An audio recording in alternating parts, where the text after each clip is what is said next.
Hyderabad Lok Sabha BJP అభ్యర్థి అయినటువంటి మాధవి లత గారు అంటే వారి గురించి మాట్లాడొద్దు, కానీ మాట్లాడకపోతే తెలంగాణ ప్రజలకు తెలవాల్సినటువంటి విషయాలు కూడా తెలవకుండా పోతాయి. దాన్ని మూసేద్దాం, కప్పేద్దాం అనే ప్రయత్నం చేసినా కూడా మనం చెప్పకుండా ఉండకపోతే గనక నిజంగానే అన్యాయం చేసిన వాళ్ళం అవుతాం. కాబట్టి 2-3 ముక్కలు ఆవిడ గురించి చెప్పాలని నేను మీ ముందుకు వచ్చాను. మొదటగా ఈమె దేశం కోసం, ధర్మం కోసం, నీతి కోసం, నియమం కోసం, ధర్మం 4 కాళ్ళ మీద నడవాలి. లేదు అనంటే ఈరోజు హిందూ సమాజం చాలా బాగుపడాలి. ఇంకా ఎన్నెన్నో చాలా మాట్లాడింది. మొత్తం సోషల్ మీడియా కానివ్వండి, మొత్తం అన్ని ఛానళ్ళకి పెయిడ్ వీడియోలు, పెయిడ్ ఇంటర్వ్యూస్ ఇచ్చినటువంటి విషయం మనం చూసుకున్నాము.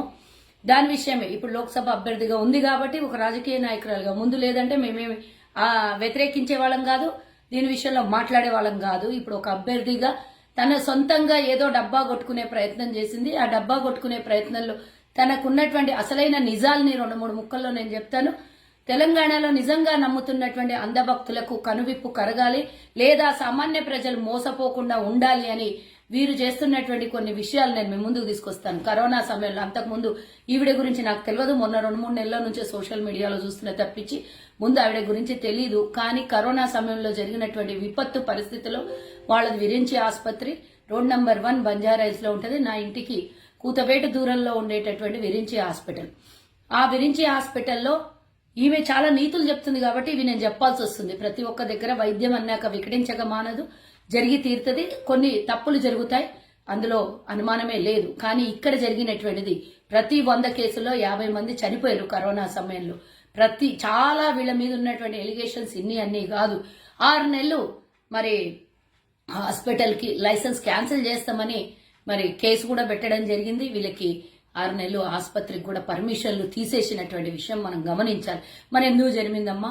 100 మందిలో 50 మంది అన్న హిందువులు ఉండిండొచ్చు కదా, 50 మందిలో 25 మంది హిందువులు చనిపోయి ఉండొచ్చు కదా కరోనా సమయంలో. నేను అడిగేది ఒకే ఒక ప్రశ్న, లక్షల రూపాయలు దోపిడీ చేసి హిందువుల దగ్గర మీరు తీసుకున్నటువంటి వసూలు చేసినటువంటి డబ్బు 100 కోట్లు అవునా కాదా? చరిత్ర దిద్దాం. కావాలంటే అప్పటి రికార్డులు ఏమన్నా ఉంటే చూపించాల్సినటువంటి అవసరం ఉంది. ఎందుకంటే నేనే సాక్ష్యం. మా వాళ్లే 2 చనిపోయారు. అందులో మాకు తెలిసిన వాళ్ళు, మాకు సంబంధించిన 2 చనిపోయారు. అందులో ఒకరు శశి వంగల వాళ్ళ బ్రదర్, ఈరోజు ముగ్ధా సిల్క్ నడిపిస్తున్నటువంటి శశి వాళ్ళ అన్నయ్య తన అన్యాయంగా చంపేసినటువంటి విషయం మనకు తెలిసింది. వాళ్ళ అన్నయ్యకి ఇంజెక్షన్లు ఇచ్చి అసలు ఏమంటారు,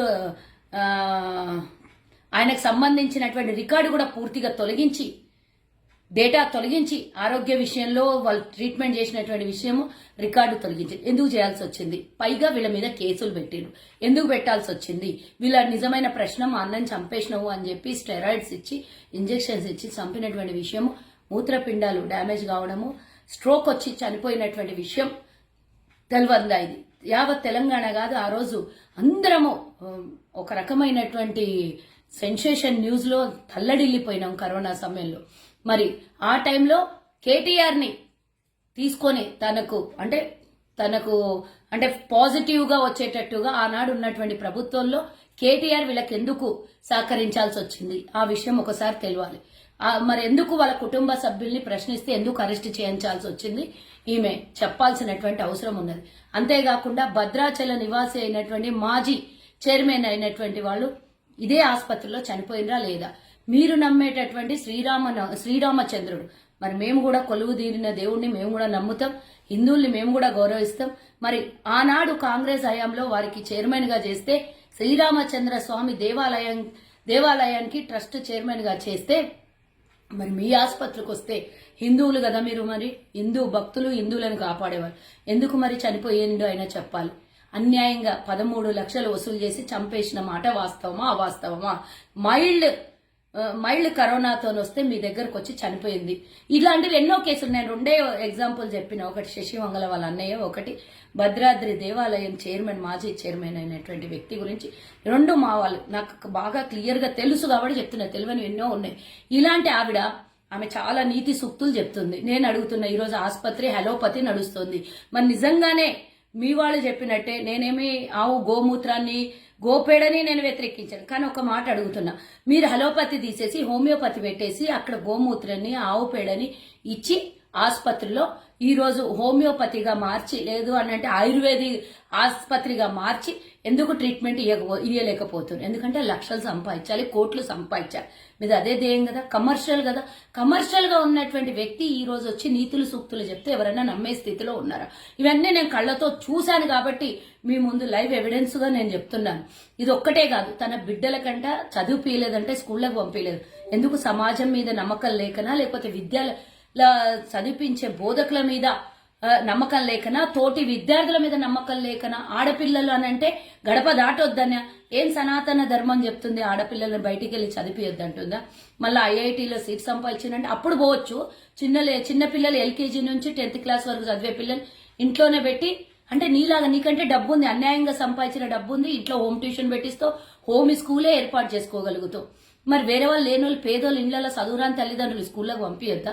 ఎవరికి పంపించొద్దు? ఆడపిల్లలకు కానీ ఎవరికి కానీ స్కూళ్ళకు పంపించకండి అని చెప్తుంది.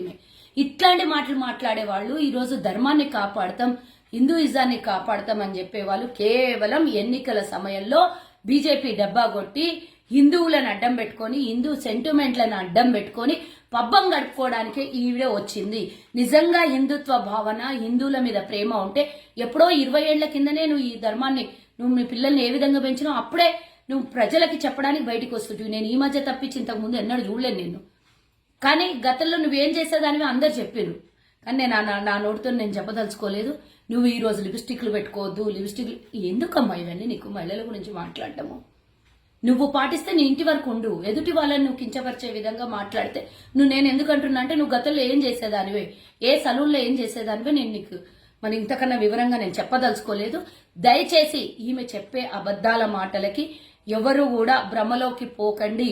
తన ఇంటికి తన వరకు కావాల్సిన పనులు తను చేసుకుంటుంది. బయటోళ్ళు ఈ విధంగా ఉండాలని ఆదేశిస్తోంది. పిల్లలకు బయటికి పంపించొద్దు, స్కూళ్ళు చదివియొద్దు, లేదా ఆసుపత్రుల్లో మేమైతే దోచుకుంటాం, మీ ముందు వచ్చి నీతులు చెప్తాము అని అంటుంది. ఇలాంటి నీతులు చెప్పేవాళ్ళు నిజంగానే యోగులు, లేదు అనంటే ధర్మ రక్షకులు అంటే ఎలా నమ్ముతారో నాకు తెలియదు. నేనంటున్నా ఇమీడియట్ గా మనం అందరం వెళ్దాం, విరించి ఆసుపత్రిని మూయించేద్దాం. ఆసుపత్రి మీన్స్ హలోపతిని మూయించేద్దాం.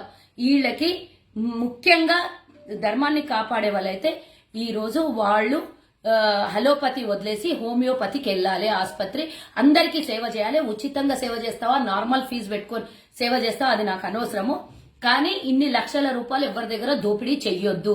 మేమందరం కూడా మీ విరించి హాస్పిటల్కి వచ్చి అడుగుతాము అని చెప్తున్నా. ఇలాంటి దోపిడీ చేస్తే సామాన్య ప్రజల దగ్గర పిండి రక్తం పిండినట్ల పిండి కోట్ల రూపాయలు 4 తరాలకు సరిపోయేటంత సంపాదించింది ఈ కుటుంబం కాదా అని నేను అడుగుతున్నా.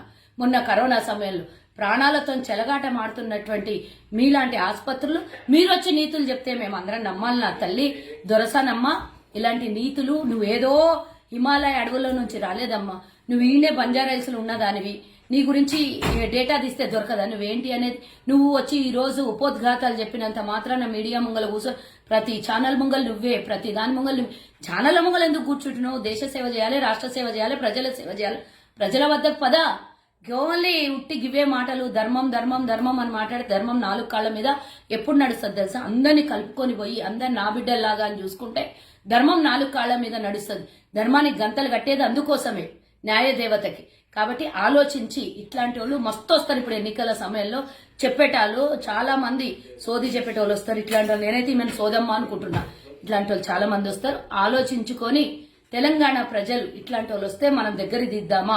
మనల్ని దోపిడీ చేసి కోట్లు కుమ్మేసి కోట్లలోకి అధిపతి అయినటువంటి వాళ్ళు మన దగ్గరకు వచ్చి సూత్రులు చెప్తే మనం నమ్ముదామా?